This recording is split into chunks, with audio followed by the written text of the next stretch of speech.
दोनों को नुकसान पहुंचाएगा।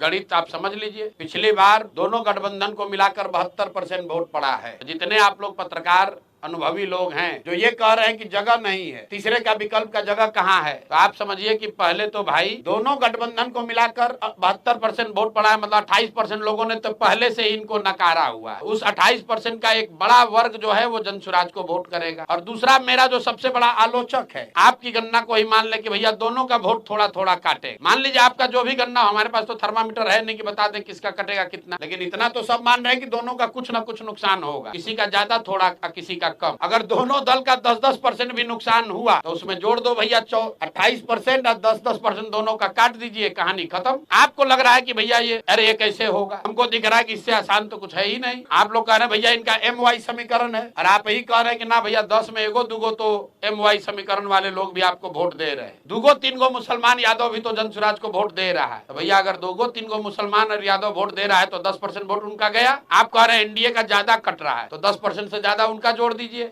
28% और 10% जो कटा महागठबंधन का और एनडीए का जितना कट रहा है वो जोड़ लीजिए, आपको पता चलेगा कि जनसुराज को कितना वोट आएगा। हमने आपको कहा कि हमको गाली देने के नजरिए से बहुत लोगों ने कहा कि ये वोट कटवा पार्टी है। हम कहते हैं हम, ये हमारा मेडल है, हम वोट कटवा पार्टी हैं, दोनों का इतना काटेंगे कि दोनों कट के साफ।